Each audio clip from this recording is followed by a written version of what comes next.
Hello everyone, today we talk about discipline in early modern armies and more specifically the importance of music on the battlefield. We will really not expand very thoroughly in detail about the various instruments, how they were used and so on, but try to draw a general picture in understanding the importance of this aspect of warfare that is probably very overlooked, right? And the purpose to now focus chiefly on early modern Europe is not also a way to say that music was not important before or even afterwards, telling the truth. But we just give this temporal boundaries for the sake of time, fundamentally. So, looking at this picture of early modern warfare in the Western world is definitely very fascinating. We started to talk about this on Schwerpunkt in some dedicated video we created, even a modern warfare playlist. So if you're interested, you can go look at that. And it's it's a moment of great change. Historiographically speaking, it's been named in different ways, including one that I definitely do not like, which is the kind of the military revolution by Parker. Was we all thank for the amazing amount of work he made, but it's a definition that sparks certain that seems to be controversial. At best, there was nothing like what a revolution should signify. Actually, the development of modern warfare was very slow, pretty damn slow. I mean, of course, it was faster than everything that had ever been seen before, but still, it was not such a sudden radical change that brought to such massive, changes on the battlefield. We talk about, for example, the Industrial Revolution that objectively made a much greater deal of effect on battlefield, but not talking about military revolution in kind of post-industrial period that instead was a much more impacting transformation for warfare. But definitely, as only for the fact that we're having a debate on this, we have to highlight the importance of changes that occurred in this era. And definitely one of them is the framing of the militia into new orders that basically would transform it into professional standing armies. At the end of this of today's video temporal boundaries under the control of absolute monarchies, right? So it's a very tight grip that at this point the kingdoms start having on their armed forces, and there is all a big transformation that actually has its greatest impact and consequences in the 18th century, that were most powers, like if you take Prussia or Austria, just to name powers that would grow to have great importance in the following period. Definitely this occurred later, so today we don't focus strictly on the 18th century, but looking at the evolution of linear tactics as a whole, from the passage from Pike&Shot into essentially linear tactic. Definitely there was a progressive reordination of all of these troops that previously, in fact, had been recruited as militias, sometimes even autonomously, and that now were instead framed under tough discipline, a very high level of collective training that, as we explained a lot of times in Schwerpunkt, is really what makes the difference on the field, right? So it's obvious that a medieval knight, that however is not the average fighter of the Middle Ages, but it's kind of the spearhead, right? Is individually enormously more skilled than an 18th century of a musketeer of infantrymen fundamentally, but altogether a medieval army would be wiped out by an 18th century one most of the times, definitely because of the development of firearms that would render armor obsolete, but also and especially for this broader coordination of the troops, and also for other reasons relatively to the I mean, the coordination of the troops broadly meant under a single command, right? So here we have entire bodies of troops of thousands that are trained fundamentally to work all together, something that in the previous centuries had been very, very difficult to achieve. And this started fundamentally from the mid-15th century, when you have the rise of the Swiss pikeman model, the Swiss Pike Squares, that fundamentally are the big difference that starts being made from medieval militias into essentially something professional. And what eventually the Swiss model will be copied a bit by everyone in Europe, and with the wars of Italy, especially Spain gets the upper hand in the as a forerunner of tactical innovation, and is born the properly Pike-and-Shot tactics, was a combined army that fundamentally the Swiss hadn't had, because the Swiss had basically remained a mono-arm system, right? Of course, they had gunners, they had cannons, they had even cavalry and crossbow, etc. But these were basically just irrelevant comparing to the bulk of the force represented exclusively by the infantry. So instead, in modern warfare, you have fundamentally this Pike Squares that start evolving with an increasing number of gunners, right? And the whole history of this transformation is progressively the surpass of gunfire over pikes, and the disappearance essentially between the end of pikes from the battlefields from between the end of the 17th and beginning of the 18th century.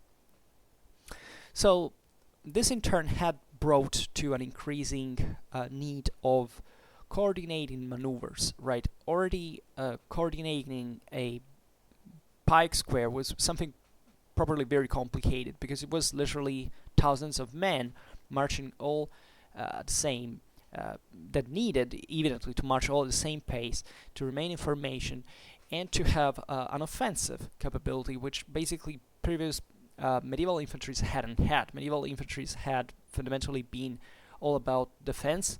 They could occasionally, in small groups, kind of pass in a counter-offensive, but only when cavalry had done most of the job. So, and the reason being not any major technical problem, but fundamentally the lack of collective training.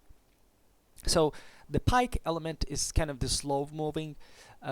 It's also the one that, especially at the beginning of this period of the Renaissance warfare, is kind of partially static. Like certain battles were fought in this kind of attrition fashion, for which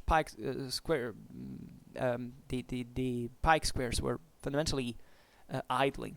While of course some others were advancing, but sometimes they were hammered, by cannon fire, and maybe the cavalry would attempt some charge, even though cavalry will basically shrink at this point, especially towards the mid 16th century. You know that most of European cavalry had resorted to the caracole tactics, for which it's not that cavalry didn't charge, because cavalry always charged, even when caracole tactics were out there at the pike of their the pike at the peak, talking about pikemen, the peak of their efficiency.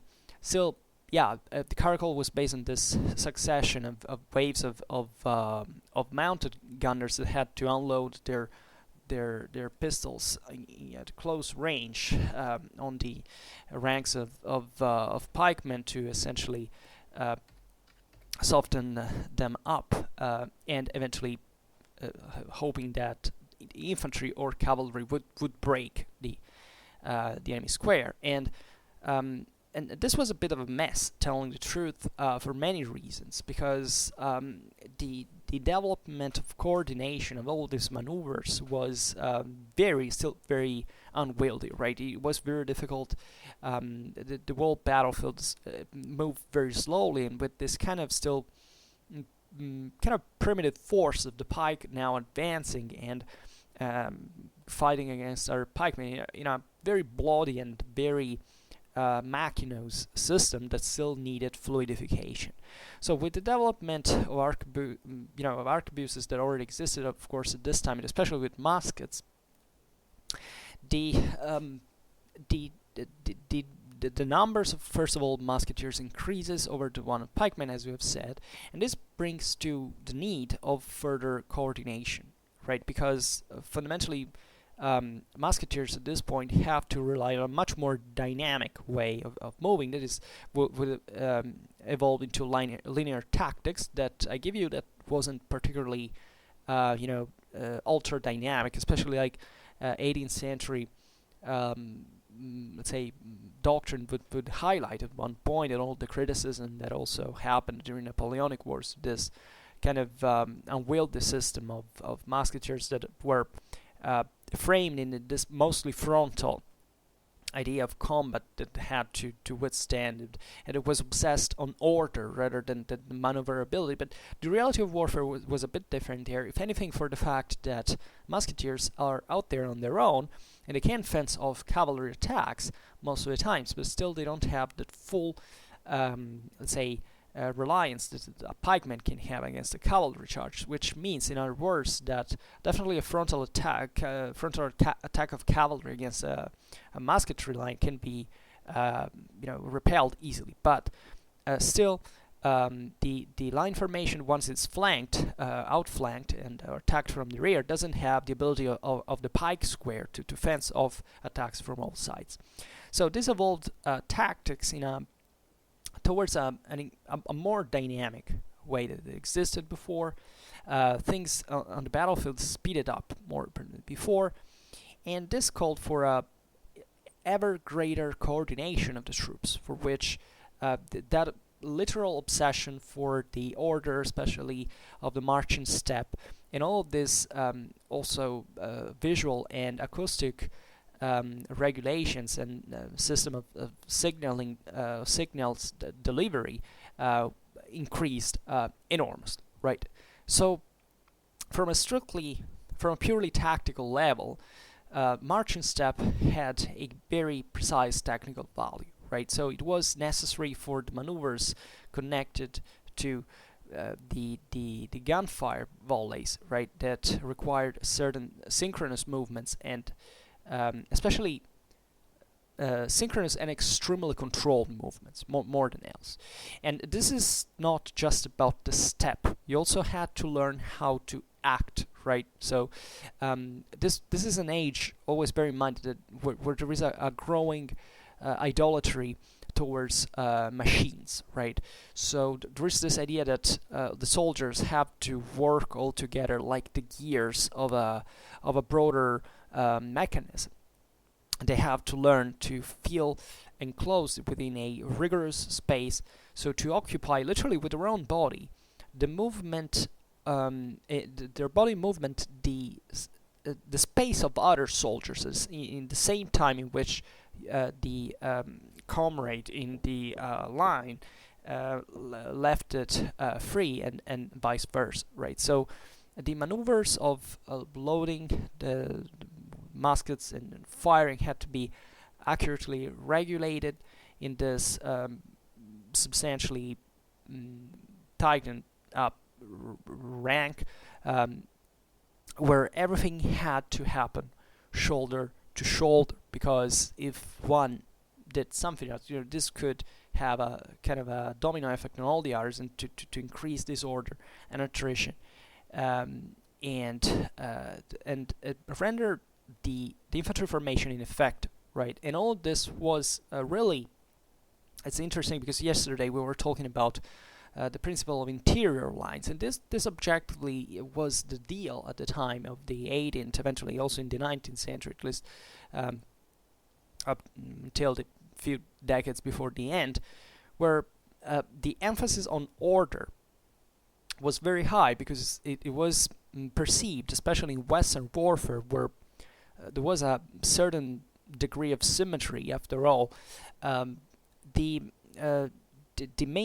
greatest goals were thought ideally positively, let's say, and positivistically even at one point, to be maximized simply on this emphasis on perfect synchrony, right?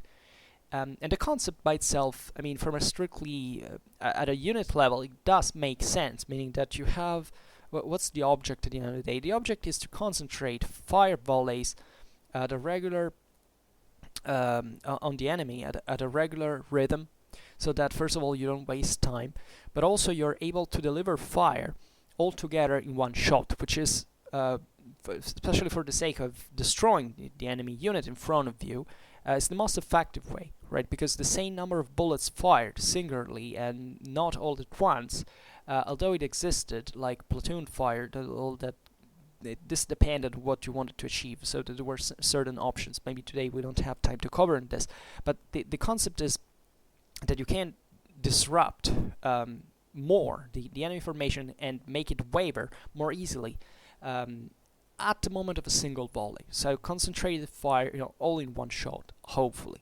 Now there were enormous problems in this regard because of everything else in fact happened on the battlefield. There is a reason if we talk about von Clausewitz all the time on this channel, and we dedicated a series to it, because fundamentally, first of all, these battlefields were basically invisible, right? Staying on this battlefield after the first volleys were shot meant to see literally nothing. Still, there was not the technology for having less kind of smoke on the battlefield that would arrive very late in time at the end of the 19th century. And therefore, troops had to rely largely just on certain concerted mechanisms that into which objectively still this order was important, right? But it was definitely not decisive in itself. There were other factors that of course were at a higher level of command and of tactics that had few to do with the individual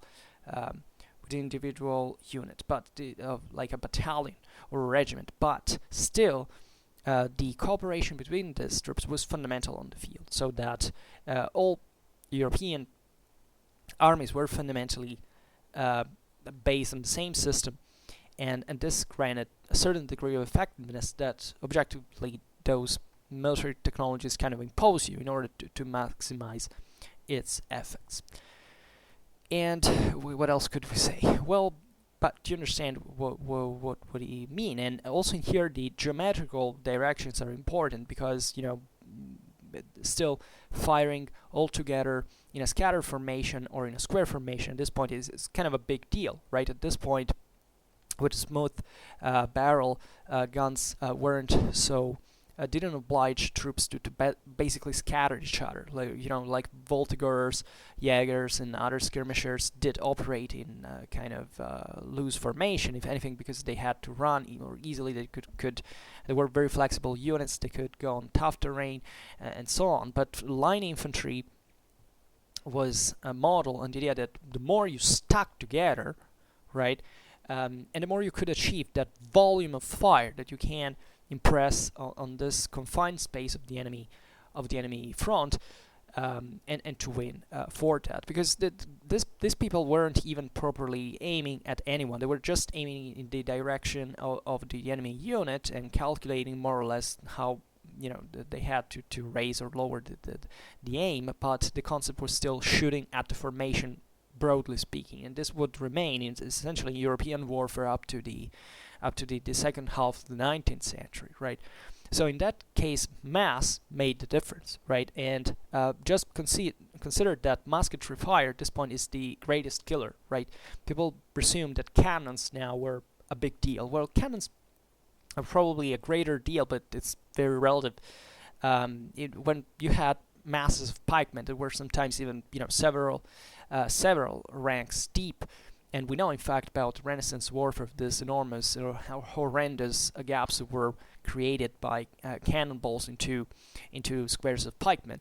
The 18th century linear tactics is like 3 ranks deep normally, and basically cannon fire wasn't even conceived, but not even before then this point, to actually cause sensible damage in terms of actual kills, right? The objective of artillery was basically to carry out ricochet fire. That means you make the cannonballs bouncing in front of the enemy lines, not for actually killing people, like making strike with them, but essentially making them freak out because of the cannonball that was literally seen advancing in front of their eyes, and therefore the people of the first lines would basically disrupt the formation, because they would try to run away from the trajectory of the ball, and this would disorder the formation. That was the greater deal, right? So, and there weren't other uses basically of artillery. For example, artillery neither shot against other artillery because it was considered a waste of projectiles, objectively, because of this other effect you could do. So this just for saying that everything was concentrated on musketry fire, and definitely cavalry that has always the same aggressive role, has to exploit gaps and to break into the enemy lines and to disrupt the enemy and to flank it, whatever. Always bearing in mind that there is a bit of coming back of cavalry objectively in the late in the second half of the 17th, from the second half of the 17th century onwards, but also cavalry will never re-achieve the preeminence that had before essentially the 14th century, where already certain infantries of commoners were able to actually defeat heavy cavalry on their own, just with mono-arm infantry armies.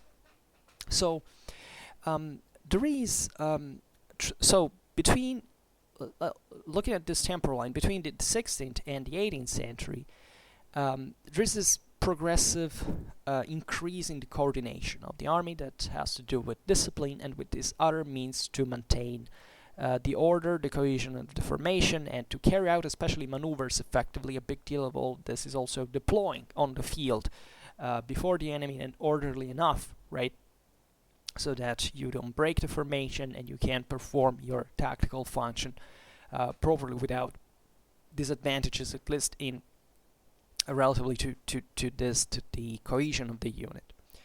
Which is also very wishful thinking, because as I was saying before, even if you look at 18th century warfare, the myth that these infantrymen were literally like always in line and not moving and never running is false. Actually, it's plenty of evidence that entire infantry units were deployed in a quite messy way, also running and obviously losing cohesion, etc. Because sometimes that's better. In fact, we have certain evidence during the 7 Years' War of the Prussian military that was basically at that point under Frederick II the most objectively the qualitatively the greatest army in Europe, and that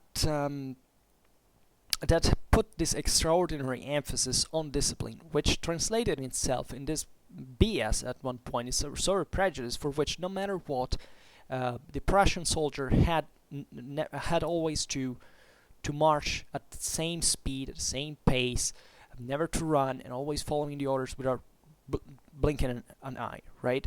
And this resulted sometimes in entire Prussian units being butchered down for not having, for example, charged, but just advanced a step, at that given step under enemy musketry fire, for the sake of it. There is a bloodbath of Prussian, even Prussian officers, especially there is a really amount during the 7 Years' War, for this very reason, for the idea that everything had to work, that everything could be successful as long as you respected this order, right? This synchronic step, this perfect discipline, this idea of remaining fixed where you were. And there are massive implications here that go even beyond the strictly military point of view, right? And that have to be understood, of course, always under the light of politics and society. For example, and this is valid for all armies during the 16th, between the 16th and the 18th century, if you look at these armies, you realize that they were made up largely, and this is widely known, by the scum of European society, right? And this is really a real deal. We made some videos about this, and this is something that began technically even before, ever since there had been mercenaries of some sort of troops that maybe they were conscripted at one point, but were simply taken away from their own background and sent into these wars that were starting now to last for years, and therefore disrupting the same society, creating all these bands of derelicts that didn't know what to do. All the people remained maimed and invalid in a world where you had really to struggle hard to even survive in terms of survival rate economy. Here I wanted to find, because I made a video about this. Yes, I found it's titled, if I remember, Physical and Moral Wounds of War, which I discussed that. And it had been a problem, like, because at this point it was very convenient. What happens substantially to make a very, very sharp, very brutal distinction and between the Middle Ages and the modern age. You know, the Middle Ages theoretically mobilitated just their own local communities, which is already a brutal approximation because it was full of mercenaries everywhere all the time, especially from the 14th century. So in this already kind of pre-modern times, however you want to call them, it was full of people who were not citizens, who were not part of the community that served.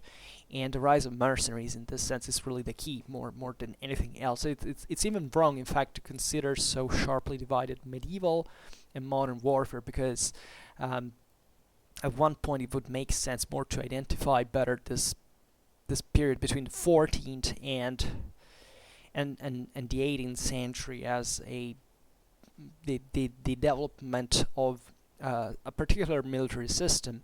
And you can argue that also certain other characters of the Ancien Regime began in the Middle Ages at one point that wouldn't end, not even by Napoleonic era, but up to the end of World War I, essentially.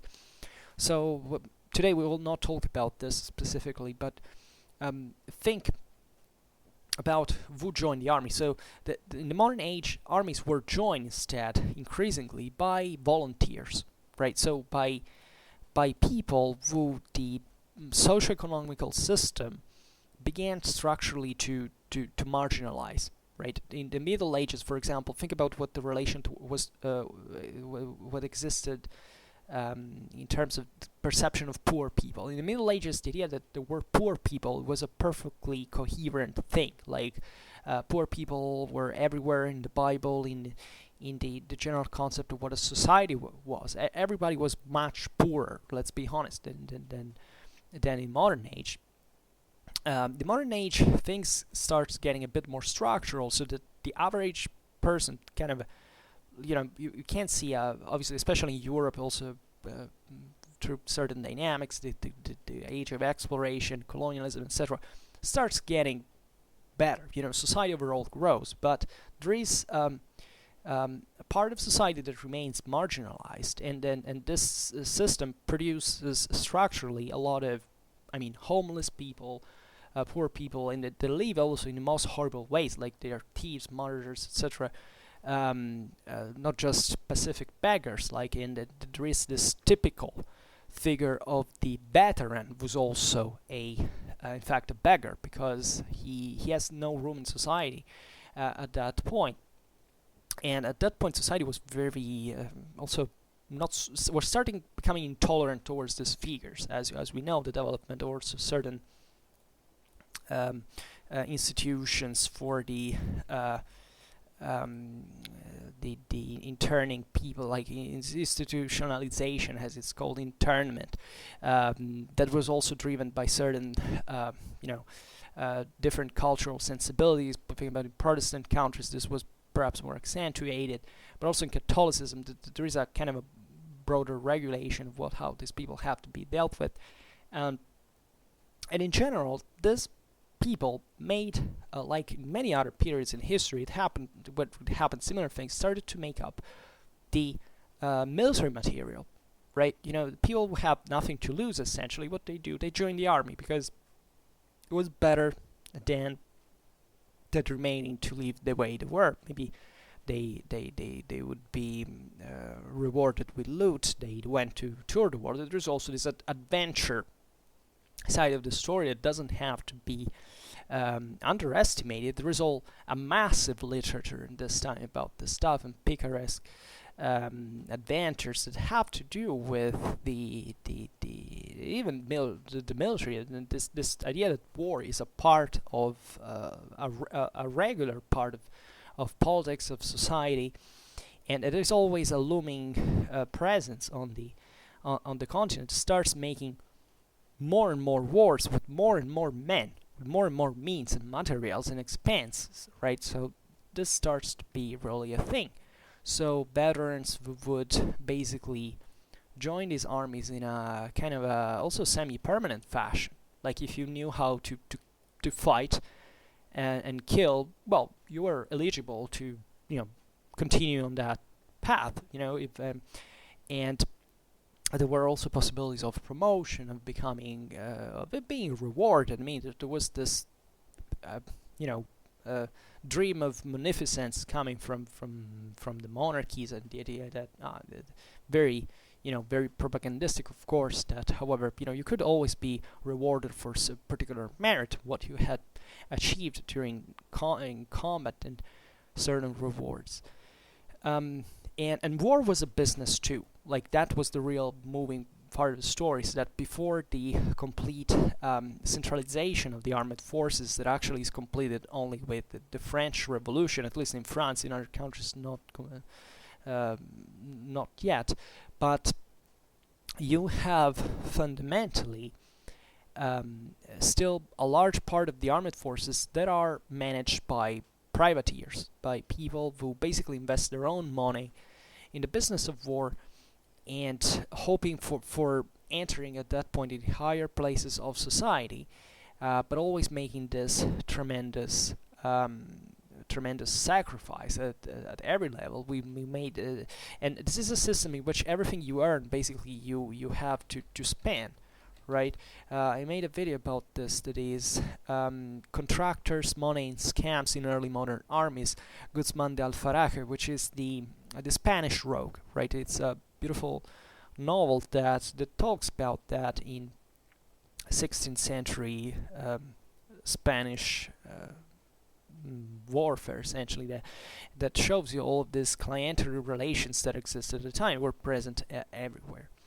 So it's a very complicated system. Not all European countries develop at the same level, so today we will not focus on this, but just think at all the effort in this moment in history that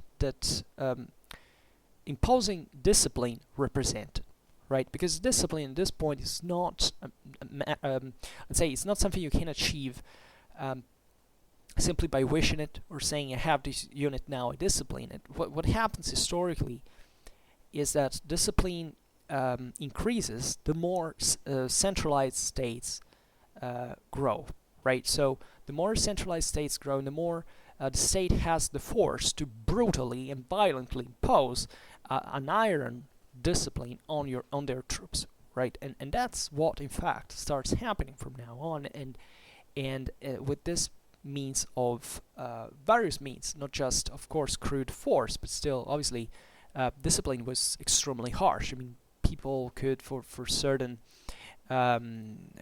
even acts of not really of insubordination, but of this lack of discipline, and of could even be killed in by the there was this very strong esprit de corps was that had always existed in some units. You can say that what lacked in terms of discipline before the development of modern armies was compensated by the esprit de corps in not just in military units, but in certain societies, right? Even in in the centralized society where there's nothing like a state, like you realize that, for example, certain cultural values work in that place, obviously with much less effect, but still with some emphasis at that point is placed, however, on the individual rather than the collectivity, right? This is important because in early modern warfare, there is also the concept of unit, of permanent unit that survives. It is this idea of being part of a specific regiment, for example, and feeling part of something that is greater. We will see it later. That progressively starts even paralleling in some form the same sense of pride that certain social status had represented up to that point. So great part of the construction of modern armies passes through the effort of the centralized state to give a discipline to this scum and rabble of society that was drawn to fight, right? And this could open to certain other considerations, because there are broader ethical, philosophical reasons that have also historiographically not very much deepened relatively to this. But let's start first of all from this, is that maybe we'll talk about that on another occasion. So let's limit ourselves for now just to develop a specific topic that is the one that explains the urgency of discipline from a functional point of view, right? So what are the bases of such side of the question? So first of all, we can enumerate easily the clarity and the rapidity of the orders were in fact vital for these cosmopolite armies that in a certain measure were also polyglot, right? Never underestimate this, is that when we talk about certain, let's say, national armies in early modern Europe, we're actually talking about people coming literally from all over Europe. This is, look at the major fights in, I don't know, in the wars of Italy or the 30 Years' War. Basically was a melange of people coming from literally everywhere, right? So in a Spanish army you'd find plenty of Germans, of Italians, even and look at even kingdoms like France were very composite at the time. What is France in the, I don't know, in the 17th century? Right, think of even modern France is today. Alsace is still part of Germany at that point. There are certain lands in the south of France or even in Bretagne that feel something completely different. There are people also from the poorest areas of Europe, like from Scotland, from Ireland, that go fighting in places like, I don't know, the Polish-Lithuanian Commonwealth. It's plenty of troops. Think about the Venetians that brought troops from the Balkans. Think about, I don't know, and the Polish-Lithuanian army that you also made several videos about, and they took troops from everywhere. There was also a lot of sharing in terms of, given that, in fact, modern states didn't quite exist as such. Also, monarchies were sort of clientelar systems that exchanged favors with other monarchies, other units, other families, with whom they had interests with. Generals were often kind of multinational in their culture. You can't even talk properly about a national spirit, especially in the higher echelons of society. It was more about the lineage from which noble family you came from. What that was about, what your name and prestige was really about. Think of some of the greatest commanders of this time were fundamentally coming from this multi-ethnic powers. Like, think about especially the Habsburgic one. And indeed, however, we witness, especially from the second half of 17th century, especially in France, and progressively also later, this progressive tendency towards nationalization that stemmed from the fact that now you didn't need this intersections with other countries to draw potential clienteles and military aids, etc. But you had a central form of recruitment of the troops that always necessitated alliances and coordination with other powers, but that was increasingly centralized. In fact, even on the base of your own country, was expanding, even culturally speaking, right? So think about language. That was a big deal. It had always been like that. It's like in the Roman army back in the day. Everybody had to know at least a bit of Latin, if anything, to understand a bit of the orders. And the people came from literally everywhere. So there had to be a sort of simplification in the rationalization also in the way orders were delivered, right, so that everybody could understand them and could perform them immediately, right? Because before there hadn't been objectively this problem. I mean, there had always been in some measure, but the idea was that before the rise of a centralized power, the idea is that every clan, every city, every family kind of came on the battlefield on its own and largely behaved somewhat on its own, right? This is like medieval warfare in a nutshell. So it's very important to see how the system is progressively flanked by something different, by the tendency of needing something more impersonal, but more professional and colder and more habituated to war, that is based on financial capabilities. It's essentially derives from the ability of a state to have enough money to pay troops fundamentally. So it also passes through tax systems, etc. It's always about how you can repay these troops. Always given that, as we'll like 1670, but even beyond in time, warfare was based also largely on looting, right? And think about what the 30 Years' War was. It was literally a mega party of people coming to Germany, kind of raping, stealing, and do whatever. And 1/3 of the German population is wiped out. Yeah, of course, there had been the plague as well, the epidemics, but I mean, those were not exactly, very well controlled or coordinated activities, and you can see this, in fact, with the end of the 30 Years' War. There is this progressive effort from the rise of the centralized monarchies to create also sort of an international law that has to do a lot also with the behavior of the armies, especially for what concerned this senseless, gratuitous violence on innocent civilians.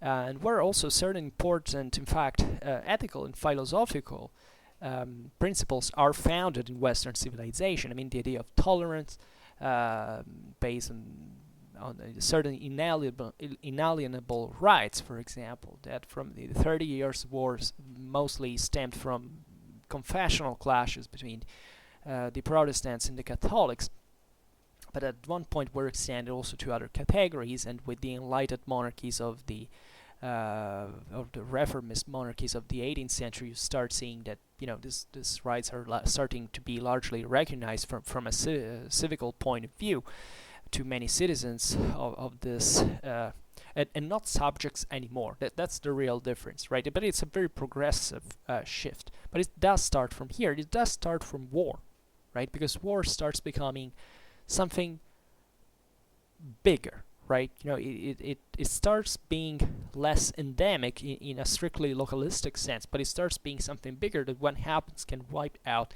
entire regions, entire place, and like it had never been before. So as you see, it's a sum of many factors that need that ask for a regulation, right?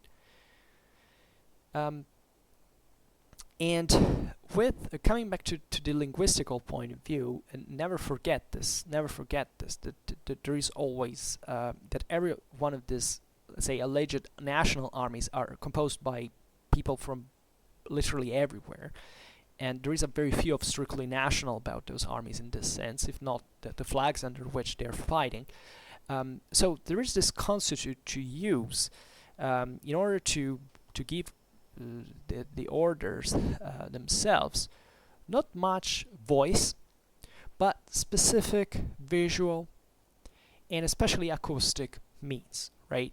Visually speaking, this is kind of very easy to understand, of flags of different colors that were waved in twirled in different ways, like even it still exists in the Navy today, just to make it an example, or even in the Air Force.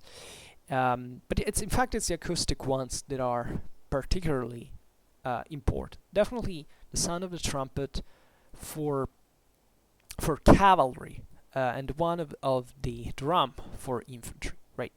And here we get at an anthropological and kind of even mystical level that a few people consider, especially when they wish to frame modern warfare in a kind of in fact, modernizing fashion. Right now, we decided that there is a sort of a modern period, but as we were saying before, there is a very few of modern that we can really see at that time. This is by large a continuation of the Middle Ages, and together with that, a continuation of certain beliefs and let's say and traditions and values that stem back from millennia, and that are more of a kind of a broader human past and memory that we all share, whichever culture we come from, because you can see this essentials in many civilizations. I mean, trumpet for cavalry and drums for infantry represent two very specific things. So, as you understand, trumpets and drums, very different instruments. I don't know how much we can trace the parallelism with, of course, cavalry and infantry, but that's evident as well. They're two different arms with two different functions, broadly speaking.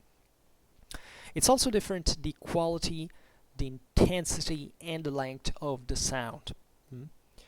But especially on the base of these, different are the psychological effects that could be derived from their employment, right? Both in your own, within your own ranks and in the enemy ones, right? There is this great effort we have tried to make, especially if we come from a strictly modern secular mindset that has never tried to challenge itself, but we have to think how in their heterogeneity, these types of armies were beautiful, I mean literally beautiful, to watch and listen. Like a battle here was literally staged like a play. It was a big game, it was a big tournament, it was a big show, it was like a feast, right? It was an immense, there's all a literature about this once again. Think about Baroque ostentation of military glory and this exterior side, and this sense of pride and of this ferocious, what's most ferocious than war, more violent, more dark, more obscure, and the people dying, being butchered down, choking in their own blood, and with pain, excruciating sufferance. But it's still something that humanity, in its constant coexistence with war, needed to exercise a little bit to somehow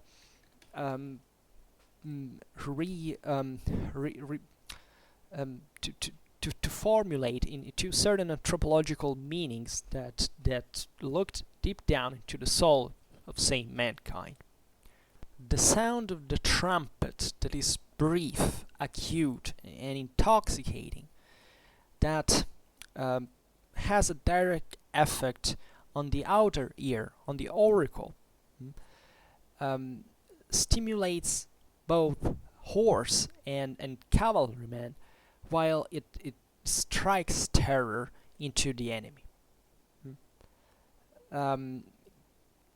Horse, cavalrymen, and trumpet are associated into the in the apocalypse, right? So they are prefigurating the last universal judgment that we can easily put in relation with the resolutive assaults and with the flashing of cold steel, right? So the idea of cavalry that breaks into the enemy lines, that strikes terror, that butchers down the terrorized enemies that are fleeing, is really this celestial perception. It was deeply rooted. We talked about this, especially when talking about the origins of chivalry and the cultural origins of, in fact, of knighthood in this Indo-European background, marked by the celestial deities of the sky that are on horseback and that descend from the skies, in fact, to kill and to conquer the world, right? And where the horse is this celestial divine symbol in many cultures that is strictly tied to war. So the sky more than else, and the celestial deity of war that is tied to the skies in the Indo-European culture. The drum is a bit, it's opposite, like in a bit, but in a complementary form.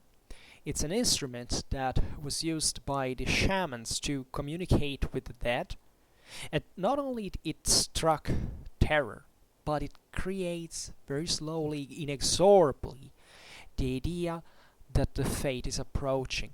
It generates in this who's hearing a sense of somnambulism, of progressive drunkenness, right? It works on the diaphragm. It imprisons the body within its own magic, right?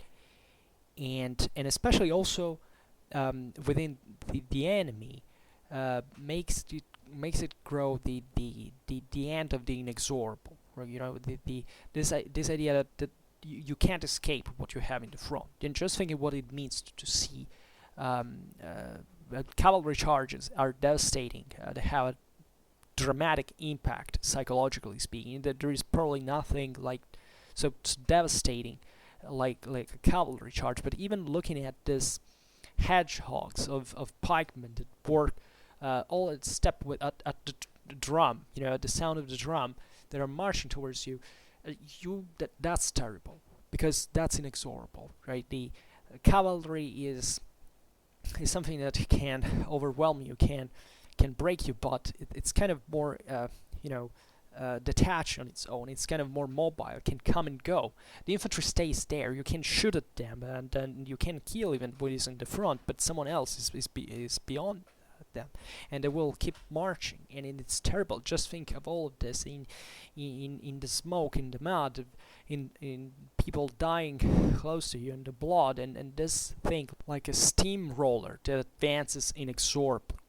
Now this is very interesting because the drum is being used from a military point of view, in those same rites that were that we mentioned about the shamans, in those same cultures of the steppes from which the Indo-European roots of chivalry come from, and for representing another type of horse, the chthonic spirits, the ones that come from the underground, not so from the heart, but that this frenetic etheric march at the sound of the drum evokes you the idea that something that is coming out from the depths of you. And even think about from an infantryman what it means to be carried out by that, this idea of staying there with your body, your mind projected towards the enemy, remaining within this mass of other men that are marching all together, right? It's a very different mindset from the one of a cavalryman. It is more individualistic minded. It has to deal more with with his individual action. In fact, the infantryman has to be there, simply march to the death, whether it's its own on the one of the enemy, and there is no coming back. There is no, very often at least, there is this inexorable march towards your own destiny, right? So in this broader perspective is the difference that exists between between the trumpet and the drum is the same one that exists between day and the night, and the sky and the earth, right?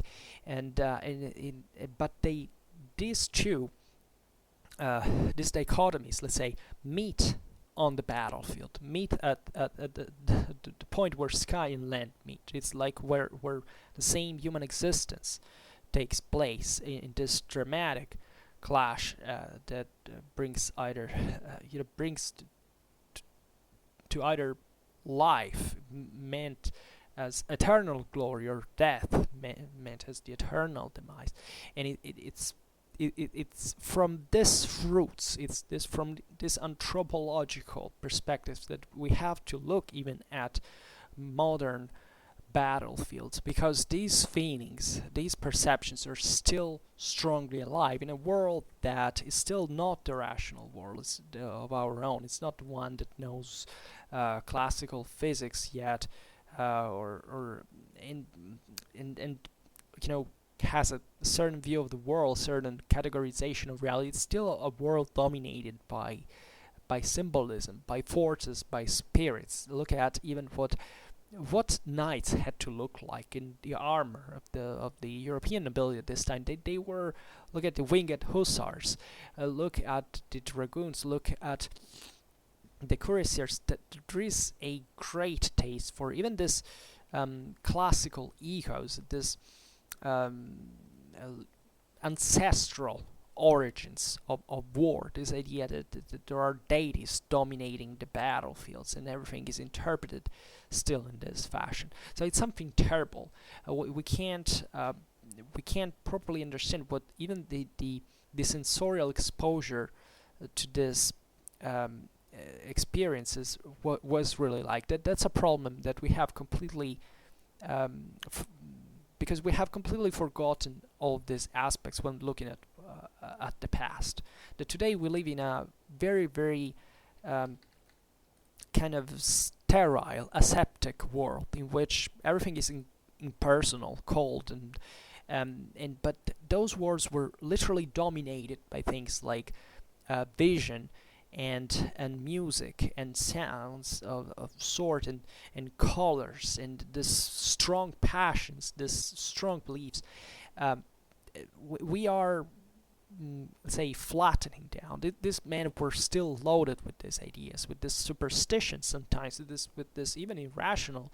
We don't have to idealize it either, but to make us understand that there is more than just the rational that we try to extrapolate every time from this world. So we have to think of try to make an effort of what it could be, or at least that there were certain, being aware that there were certain things about these types of war that still were very strong. It came from very, very long time ago, much before than this, right?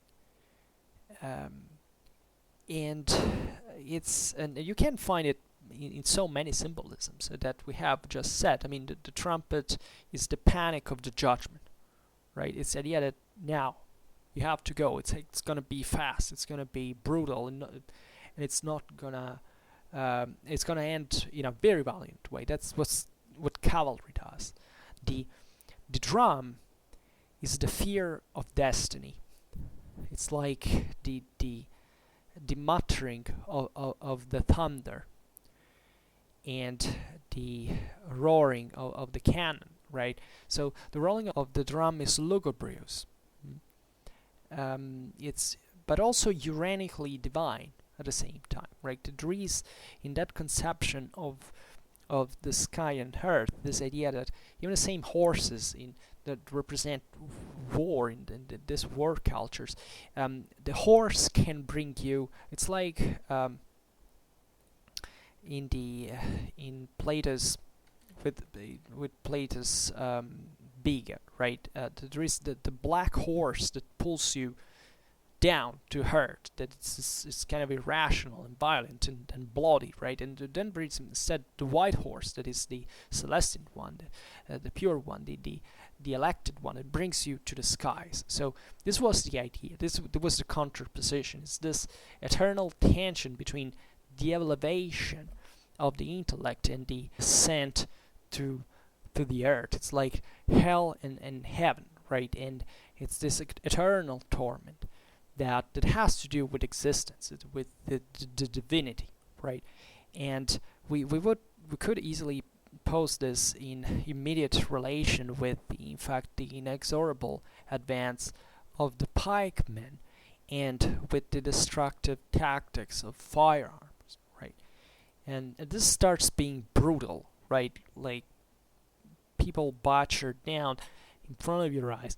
It's only the most violent warfare that had ever taken place. So this even sublimation of such ideals was very strong, and it brought to this new rationalization that is at the base of modernity as we identify it. Because it was still emerging from this forge, from this magma of feelings, of passions, of very bloody perceptions of reality, right? And this is a very fascinating moment in history, especially. It's okay. Let's stop it here. So this is what brings, however, and this is probably the most important part as a consequence, is that there is a new aspect of the function of military discipline that gets delineated further, which is basically that discipline creates the idea of order and therefore of reason, which in turn instills respect and inspires terror into the enemy. Always think at war in its contrast to this fight between two moral forces that have a reciprocal influence on one another. These armies are fighting in the same way, so they're fighting literally through this visions and sounds. Never underestimated this, the sensorial aspects of warfare. Do not ever underestimate the psychological aspect of warfare, because if you stop to technologies, if you stop to mechanicisms, like thinking that a battle is won because you use a weapon in a certain way, that's not war, that's not real life, that's not real history. This is about a moral clash that is massively influenced by this sensorial feelings, by this perception, by this primordial nature that overwhelms our rationality when you're under gunfire and you see butchered people around you on the ground. Do you understand what it means? It's brutal. It destroys, and that's where you need discipline. That's where you need discipline. That's where you need to cool down, what you need to rationalize this. And that's where you need someone who represents you, who says, if you don't get yourself killed in that way, we'll surely kill you first. Because that's the end of what martial law is really about. It's this idea that you can't subtract yourself from your destiny. Hence, this visual and acoustic methods to frame you from a psychological point of view within that march into hell.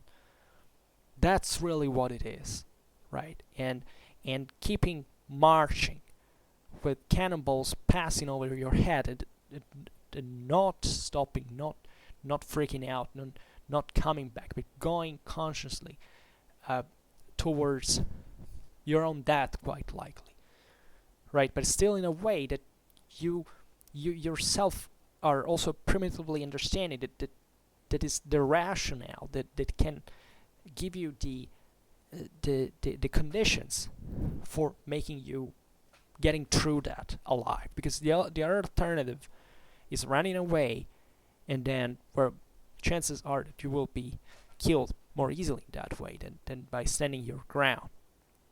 Right, it's a matter of moral forces. It's the side that is more determined in this sense, and you need this determination via discipline. You need it's given into you. It's instilled into you through harsh training, and through this brainwash, because that's literally what it is. You have to be de-individualized in order to achieve this. That's what, in the most positive terms, in fact, still the military does. That's what you have to. You have to learn how to obey without even questioning. And this is something very old. I mean, it wasn't invented at that point in history. The ancient maxim said, learn to obey before you command. That's the first thing, right? Because if you leave the soldier doing what he wants as a human being, he will get himself killed. Best chances are for everybody, if they're framed under this strict discipline that ensures who is at the top, who is hopefully knowing what has to do to make the better choice, and therefore sparing as much blood as he can to his soldiers, because he hopefully will make him win, right, through this by obeying to those orders.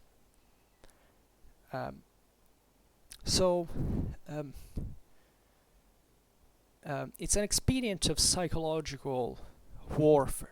Always bearing in mind that warfare is psychological by itself, by definition.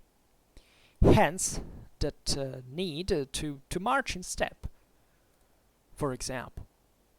Because this is not just about the order, the geometrical order of the formation. Marching in step has that important function, but it's not everything. There is also a psychological necessity for it. Marching in step means to instill to the ranks a sense of unity and of inexorable power that brings for the soldier all of these events to become kind of more familiar, more habitual. If you automatize the soldier to work in that way, you bring him to behave tendentially more correct and uniform way, right? Which doesn't mean that every formation can break, everybody can freak out. There is not even the most highly trained, specialized special forces operator that cannot run away and weep like a child because he's traumatized. We are all humans. We all work. We all have a breaking point. And hell, a battlefield is chances are that's the favorite place for breaking down, right? But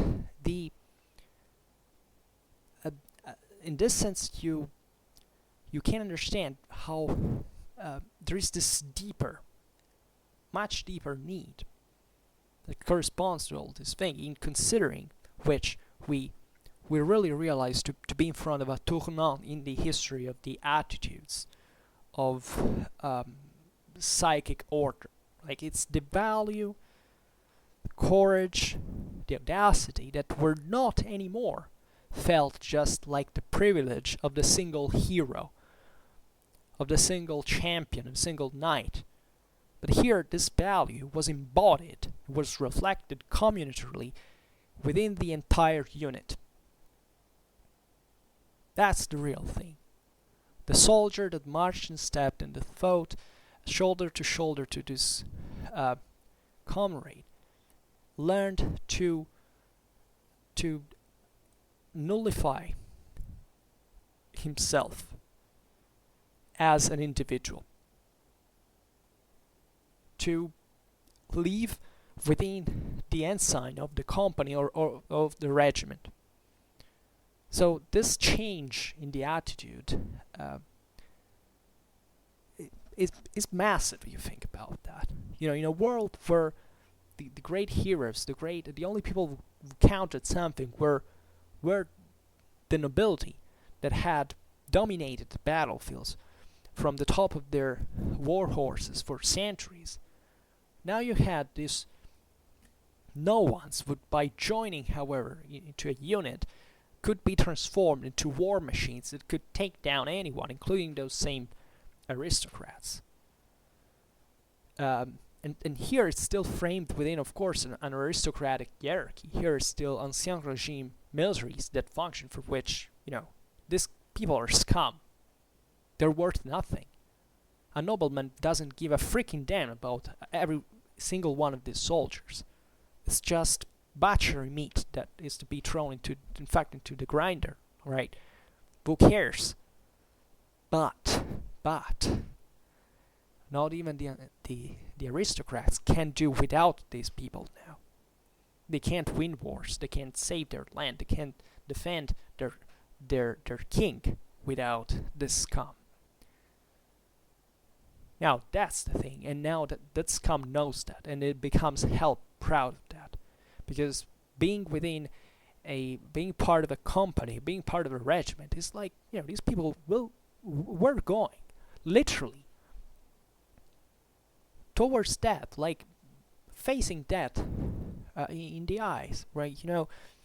These guys were trained to go without the blink of an eye under the fire of a mitraille, being, torn into pieces, like as if it was nothing.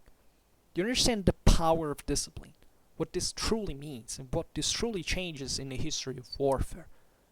It takes centuries. It does take centuries. But this is really big change, right? And you can't say it wasn't known before. You can't say that it would basically end later, because this is a long path. But it's a path of civilization, is what made us transitioning, from an agricultural society like the medieval one into mass post-industrial society. It's discipline.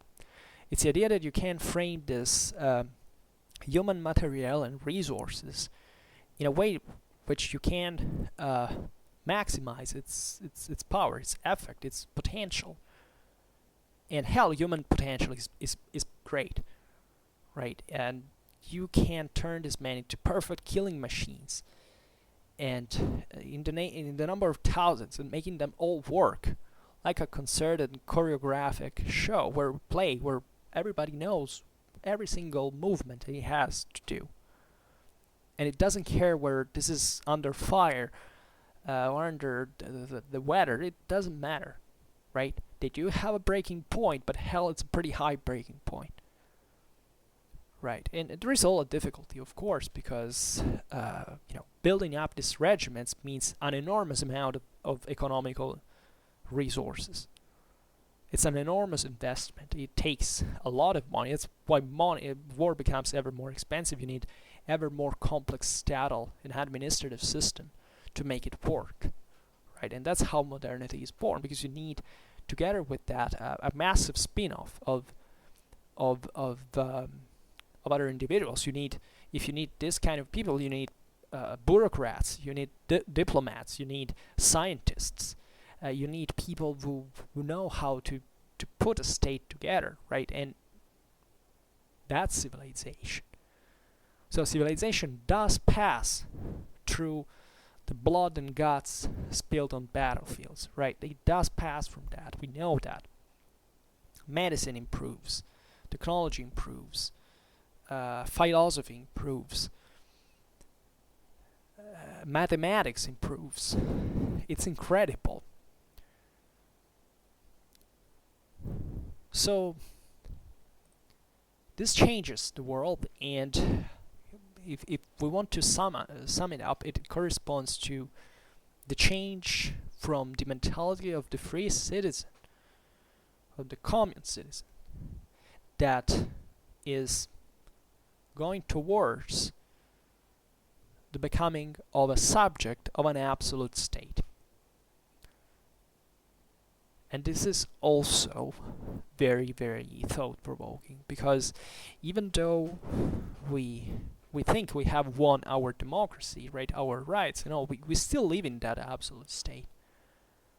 The state, the ancien regime, dies when the state becomes fully absolute.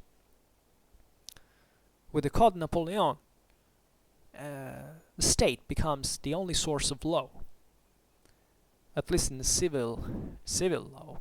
Common law is a bit different, but still people who live in common law today are way more framed de facto by within a state that is pretty damn imposing than has ever been historically speaking. So it's a common path we share as humans, and with the fascinating realization that we need this loss of individuality to achieve certain aspects of story, because when you let you eliminate discipline. In order to have discipline, you have to impose it on someone, right? You can also self-discipline yourself, but it's never as effective as this is known by anyone who has ever experienced just a minimal amount of time in the military and knows how that works, and that changes your life. And until you go there, you cannot believe how it works.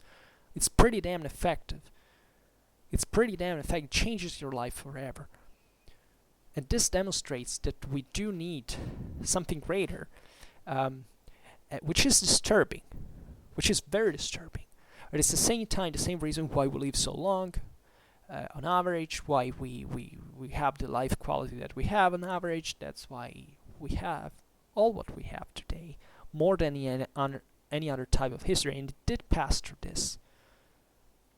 Now, this is very deep, in my opinion, as a concept, and never underestimate, in this sense, the importance that war has in catalyzing these transformations. Okay, so I would say for now, I think we can stop it here. I hope that you enjoyed this video. If you did, please share it. Otherwise, leave a like or subscribe to my channel if you're interested in my upcoming contents. And for now, I thank you heartily for listening to me. I wish you a nice time and see you next time. Bye.